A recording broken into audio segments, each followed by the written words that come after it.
Buenos días, el tema de hoy es pemphigoide ocular. Soy la doctora Astrid Pérez, residente de primer año de oftalmología. El pemphigoide ocular es una enfermedad crónica inmunomediada y ampollar, parte del espectro de pemphigoides membranosos mucocutáneos, afecta principalmente la conjuntiva ocular. La epidemiología de esta enfermedad es que afecta aproximadamente 1.3 a 2 personas por millón de habitantes.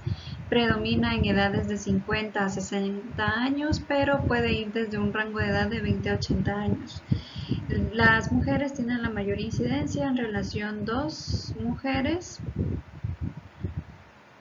a 3 mujeres por un hombre. Prevalencia en Estados Unidos se menciona que es de 1 a 20.000 a 1 a 60.000 consultas oftalmológicas, y en la población hispana la prevalencia es escasa. Dentro de la etiopatogenia tenemos factores genéticos y ambientales que están posiblemente involucrados. El mecanismo de la enfermedad pues es por una respuesta de hipersensibilidad tipo 2 con anticuerpos dirigidos a los sitios de anclaje entre células epiteliales y membrana basal. Hay depósitos lineales de IgA, IgG, IgM y C3 en la membrana basal epitelial. El pemphigoide ocular presenta dos fases, una fase aguda que aquí vamos a encontrar la presencia de eosinófilos y neutrófilos en la histopatología, y en la fase crónica pues van a predominar los linfocitos y los fibroblastos subepiteliales. También podemos mencionar que tienen mediadores inflamatorios. Tenemos citoquinas como la interleucina 1, 2, 4, 5, 6, 13 y 17 y el factor de necrosis tumoral. Otros factores son los factores de crecimiento de colonias, las interleucinas 13, factor de necrosis tumoral, factor de crecimiento 1 con efectos profibróticos y proinflamatorios, y marcadores en las lágrimas, niveles elevados de interleucina 8, metaloproteinasas y mieloperoxidasas. ¿Cómo se va a manifestar el pemphigoide ocular? Pues si es en casos leves, con progresión lenta, los pacientes pueden presentar conjuntivitis recurrentes, ojo rojo o hiperemia, como vemos en la primera imagen. También puede haber síntomas de ardor, dolor, prurito, lagrimeo, fotofobia o sensación de cuerpo extraño. En los casos severos, estos casos van a progresar muy rápidamente hacia una fibrosis o pueden presentar problemas tanto en la córnea como por ejemplo una queratopatía con neovascularización o una conjuntivalización de la córnea, o problemas ya de los párpados y la conjuntiva como un cimbléfaro, o solamente de los párpados como un anquilobléfaro. En esta imagen hay diferentes imágenes de los casos severos que tienen una progresión rápida y puede llegar a causar problemas en la córnea, en los párpados y en la conjuntiva. La enfermedad como el pemphigoide ocular es una enfermedad que puede presentarse en un ojo o en los dos ojos, pero usualmente es más común que se presente en ambos ojos, y el lapso de presentación puede ser 2 años si se comienza en un ojo primero. La podemos clasificar de diferentes maneras. Acá tenemos la clasificación de Foster, que esta tiene 4 estadios. La primera pues ya es una fibrosis subepitelial e inflamación conjuntival. La 2 es una retracción de la conjuntiva con acortamiento de los fórnices. La 3 es presencia ya de cimbléfaro y la 4 una presencia de aquilobléfaro. Entonces aquí en esta clasificación de Foster vemos ya que estamos hablando de un pemphigoide ocular severo. Tenemos otra clasificación que es la de Mondino o Brown, también tiene 4. Acá vamos a ver el Fornix, ¿verdad? ¿Qué porcentaje de pérdida tenemos del Fornix? En etapa 1 tenemos de un 0 a un 25% y en el estadio 4 ya cuando tenemos arriba del 75 a 100%. También podemos clasificar el pemfigoide ocular según su severidad, en leve, moderada, grave y muy grave. Cuando tenemos una cicatrización y fibrosis subconjuntival tenemos un pemfigoide leve. Cuando hay un acortamiento del fondo de saco inferior del ojo tenemos un pemfigoide moderado. Cuando tenemos un simbléfaro con compromiso horizontal ya lo clasificamos como grave, y muy grave cuando ya hay una fusión de los párpados que se llama anquilobléfaro. El diagnóstico pues lo vamos a hacer propiamente con la anamnesis, el interrogatorio es muy importante. Podemos acá hacer énfasis en preguntar si ha tenido conjuntivitis a repetición, si presenta ojo seco, si tiene alguna enfermedad autoinmune, como el síndrome de Sjögren, ¿verdad? El examen físico a través de la lámpara de hendidura es muy importante, pero también podemos hacer el diagnóstico mediante una biopsia conjuntival. Aquí en la biopsia pues vamos a andar buscando depósitos lineales de inmunoglobulinas. Tenemos la IgG, IgM, IgA y complemento del C3 en la membrana basal. Esto a través de una tinción con inmunofluorescencia directa. Para hacer esta biopsia o el diagnóstico pues vamos a necesitar dos muestras, una para el estudio histopatológico y la otra para la inmunofluorescencia directa. La positividad de la biopsia va a variar entre un 20 y un 67%. El uso de inmunoperoxidasa en la biopsia con inmunofluorescencia negativa puede aumentar la sensibilidad de esto al 52 al 83%. Y en algunos casos la biopsia con la inmunofluorescencia suele ser no concluyente. El tratamiento pues se va a basar en tratamientos locales y sistémicos, pero el objetivo va a estar dirigido para controlar la inflamación, facilitar la reparación y prevenir la cicatrización. En los casos severos podemos utilizar la combinación de tratamientos locales y sistémicos. Acá tenemos una tablita de las opciones de tratamiento según la función y los tipos, ¿verdad? Vamos a utilizar sustitutos lagrimales con lágrimas artificiales de base acuosa o de base lipídica. Cuando queremos estimular la lágrima vamos a utilizar dicuafosol sódico y revamipida N-acetilcisteína. Podemos utilizar también sustitutos lagrimales biológicos como suero autólogo, terapia antiinflamatoria e inmunomoduladora de uso tópico, antibióticos tópicos como tetraciclina, minociclina, doxiciclina, agentes regeneradores tópicos como carboximetilcelulosa, ácido retinoico, vitamina A o tretinoína. La dosis suele variar de acuerdo con la necesidad del paciente y el criterio del médico que lo esté viendo. Cuando hablamos de tratamiento con corticosteroides, dijimos que son para los pemfigoides severos. Podemos utilizarlos para el control agudo de la enfermedad mientras se espera el efecto completo de otros inmunosupresores. La dosis y la vía de administración van a ser basadas según la severidad del caso. En casos moderados a severos vamos a considerar la prednisona a dosis de 1 miligramo por kilo día o pulsos de metilprednisolona a 500 miligramos día durante 3 días con descenso gradual de la dosis posteriormente. Para los casos leves o moderados, las dosis van a ser variables de 5 a 40 miligramos de prednisona o lo podemos acompañar temporalmente con otros fármacos inmunosupresores. El tratamiento inmunosupresor se va a basar por lo menos un año después de la estabilización de la enfermedad, seguido por un descenso escalonado de la enfermedad. Los hallazgos van a sugerir que la progresión cicatrizal puede continuar a pesar del control de la actividad inflamatoria visible clínicamente. 1 de cada 3 pacientes va a recaer en años posteriores a la disminución o suspensión de la inmunosupresión, por lo que se requiere un seguimiento estrecho a pesar de la remisión.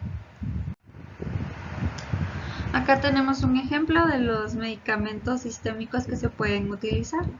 Tenemos la dapsona, sulfasalazina, azatioprina, mofetil-micofenolato, ciclofosfamida, rituximab, inmunoglobulina endovenosa IgIV y la pentoxifilina. Y en esta segunda columna tenemos la dosis, la indicación y los comentarios. La respuesta al tratamiento, pues podemos clasificar esta enfermedad como exitosa, parcialmente exitosa o fallo de la terapia. La remisión de la enfermedad se va a definir como la ausencia de cicatrización progresiva y actividad ocular inflamatoria, por lo menos durante 2 meses. La remisión a largo plazo se va a definir como la ausencia de signos clínicos detectables de progresión durante más de un año, cuando ya el paciente ya no esté utilizando tratamiento inmunosupresor. El retraso en el diagnóstico puede generar secuelas oftalmológicas, por lo que el diagnóstico y tratamiento oportuno son importantes para prevenir, ¿verdad? La clínica insidiosa y la similitud con otras patologías pueden conducir a retrasos en el diagnóstico, por eso es que el diagnóstico debe hacerse cuidadosamente mediante la anamnesis, la exploración física y la toma de biopsia. Acá tenemos revisiones de artículos. El primero pues es de la revista colombiana de reumatología, titulado Pemfigoide ocular cicatrizal, enfoque diagnóstico terapéutico integral entre el oftalmólogo y el reumatólogo. Esta revisión pues se estudió durante el 2000 al 2020, o sea, durante 20 años. Evaluaron las manifestaciones clínicas, el diagnóstico y el tratamiento.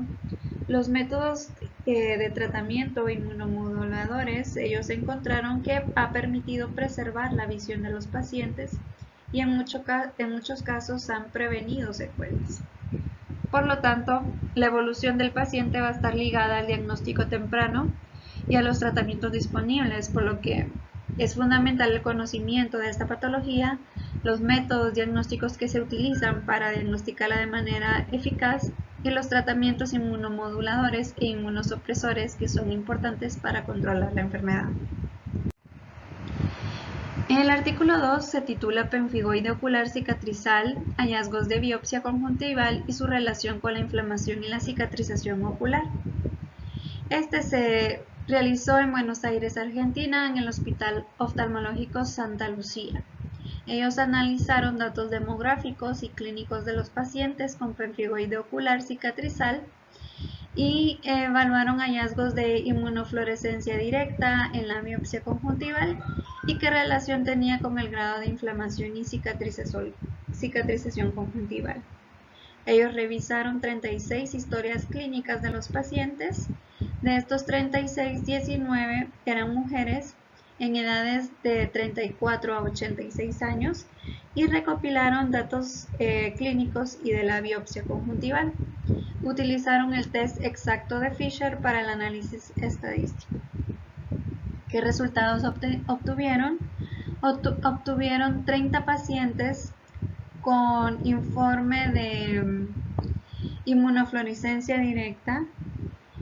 No encontraron relación significativa entre la presencia de depósitos y el grado de cicatrización o inflamación ocular con el IgG, IgA y el complemento. Se observó un patrón específico de inmunofluorescencia directa en el 46.7% de los casos, en ellos con depósitos de IgG lineales en la membrana basal, IgA en células superficiales y C3 en el estroma. Entonces concluyeron que los hallazgos de la inmunofluorescencia directa no mostraban relación con el grado de inflamación ni de cicatrización en la conjuntiva. El artículo 3 se titula Tratamiento sistémico del pemfigoide cicatrizal ocular. Es un artículo original realizado por la Facultad de Medicina en la Universidad de Buenos Aires. Este artículo estudió 76 pacientes con pemfigoide ocular cicatrizal. De estos 76, 62 eran mujeres y 14 eran hombres, lo que coincide con la epidemiología que hablamos al inicio de la charla.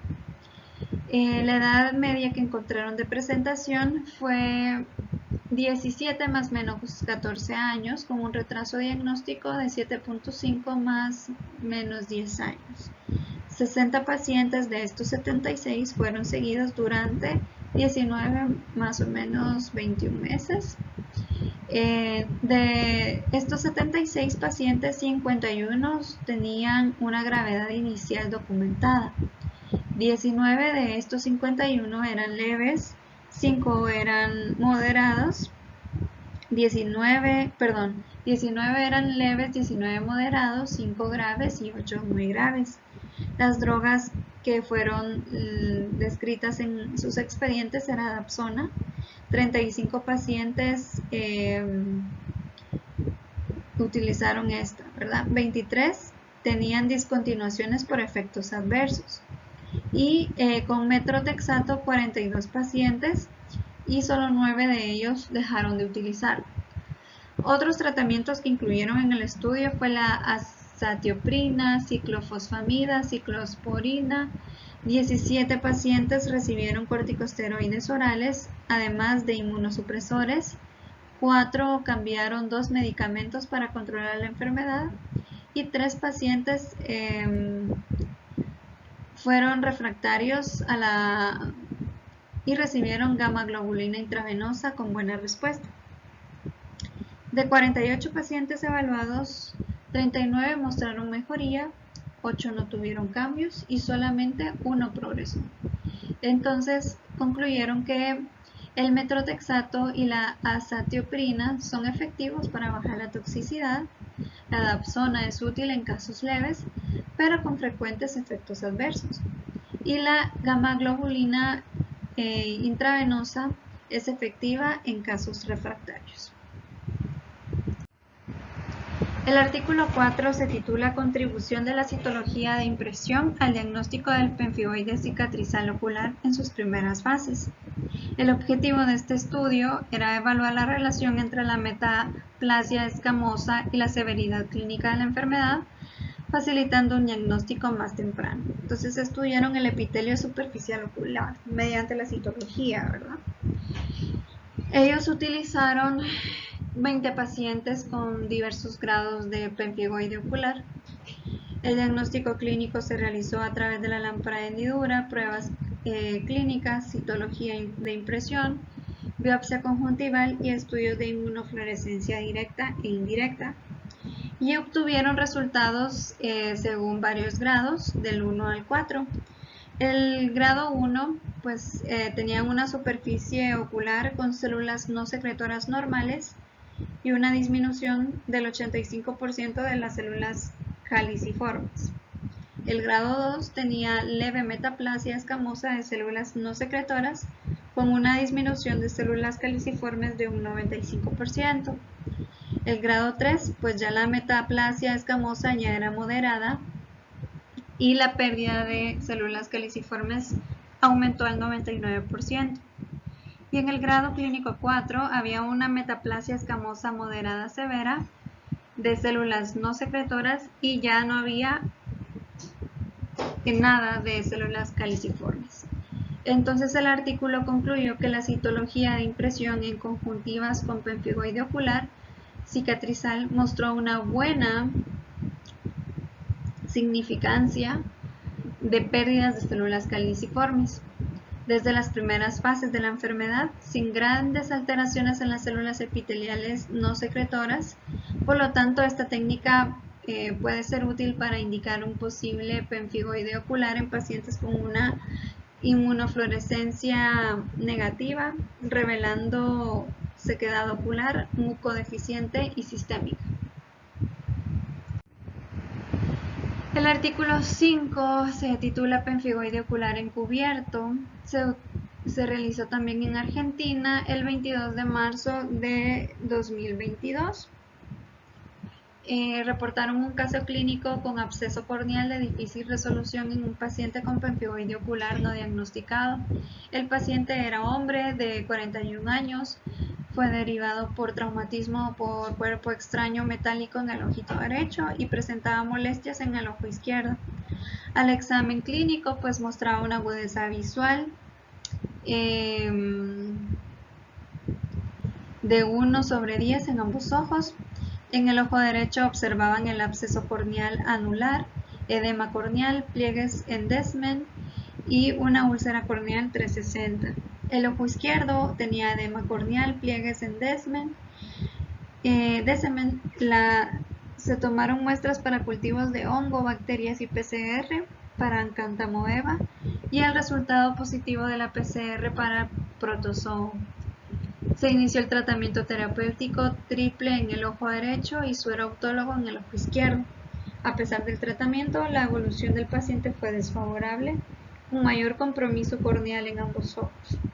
Se realizó una biopsia conjuntival que confirmó el diagnóstico de pemfigoide ocular. Tras iniciar tratamiento sistémico para pemfigoide, la evolución del cuadro mejoró. Entonces concluyeron que es crucial mantener un alto índice de sospecha de enfermedades autoinmunes como el pemfigoide ocular en patologías de difícil resolución a pesar de un tratamiento correcto. El artículo 6 revisado se titula Pemfigoide cicatrizal, causa poco común de estenosis supraglótica. Este estudio se realizó en el Hospital Clínico de Universidad de Chile en el año 2008. Ellos presentaron el caso de una mujer de 69 años con pemfigoide cicatrizal que manifestó disfagia y se confirmó con nasofibroscopía una estenosis supraglótica. Ellos consideraron el pemfigoide cicatrizal como una enfermedad de baja frecuencia que afectaba las mucosas orales y oculares. La mucosa de la laringe solo comprometió el 10% de los pacientes, incluso pudiendo producir una estenosis supraglótica que requería una traqueostomía. Frente al diagnóstico diferencial de una estenosis supraglótica benigna, se debe tener presente siempre el pemfigoide cicatrizal. Eso fue lo que ellos concluyeron en el estudio. En el artículo 7, que se titula Pemfigoide ocular cicatrizal asociado a depósitos de IgA en la membrana basal del epitelio conjuntival en pacientes con tratamiento tópico para el glaucoma, presentaron 18 casos de pemfigoide ocular con depósitos de IgA a la inmunofluorescencia directa. Ellos concluyeron que la enfermedad era más común en mujeres de los 18 casos en edad media. Y su diagnóstico se basó en demostrar membrana basal epitelial, depósitos de IgG o C3 y el IgM en mucho menor frecuencia que el IgA. En el artículo 8, que se titula Tratamiento sistémico de pemfigoide ocular cicatrizal, es un artículo original de Buenos Aires, Argentina. Ellos describieron a un grupo de pacientes de 76 pacientes con pemfigoide cicatrizal ocular. Ellos observaron que el metrotexato y la azatioprina fueron efectivos y bien tolerados, mientras que la dapsona fue útil en casos leves, pero con efectos adversos frecuentes. La gamma globulina intravenosa fue efectiva en pacientes refractarios. El artículo 9, pemfigoide ocular cicatrizal, metrotexato como tratamiento de inicio. Este se realizó en Buenos Aires, Argentina, en el año 2020. Es un artículo original, breve. Ellos realizaron un análisis en pacientes con pemphigoide ocular en el servicio de reumatología en el año 2008 y 2019. Revisaron 27 historias clínicas de 27 pacientes y ellos encontraron que el 67% fueron diagnosticados y derivados en los últimos 2 años, la mayoría en estadio 1 de Foster. El 18.5% presentó síndrome de Sjögren asociado con una evaluación desfavorable. El 88.8% recibió metotrexate en monoterapia y el 66% continuó en tratamiento hasta el final. Otros tratamientos que incluyeron en el estudio fue el micofenolato, azatioprina, ciclofosfamida, sirolimus y rituximab, y concluyeron que el inicio temprano de la terapia inmunosupresora, especialmente con metotrexato, fue la clave para el manejo exitoso y se recomendó ajustar el tratamiento según la evolución del paciente. No se registraron eventos adversos graves y solo el 37% presentó eventos adversos. Y el último artículo revisado es un artículo original que se titula Demoras en el diagnóstico de pemphigoide de la membrana mucosa ocular. Esto también estudiado en el 2022. Ellos llevaron a cabo un estudio transversal para evaluar en el tiempo necesario para llegar al diagnóstico definitivo del pemphigoide en las membranas mucosas oculares. En los pacientes que consultaban especialmente por síntomas de ojo seco en un entorno ambulatorio. Entonces se pasaron encuestas a 90 pacientes con diagnósticos confirmados de pemphigoide de membranas mucosas oculares.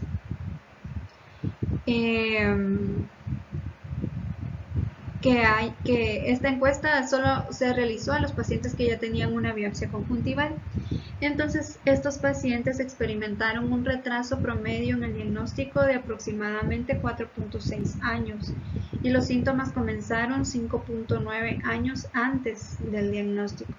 Entonces, los pacientes consultaron en un promedio de 5 oftalmólogos diferentes antes de recibir el diagnóstico definitivo y los diagnósticos oftalmológicos previos más comunes incluyeron alergia ocular, ojo seco y obstrucción de las vías lagrimales.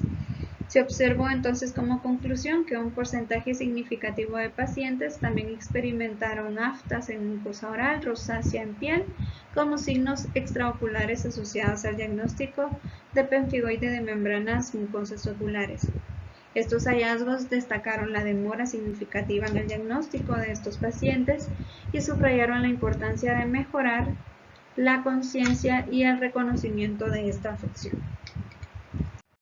Estas son las 10 bibliografías utilizadas en los artículos previamente mencionados. Y eso es todo. Gracias.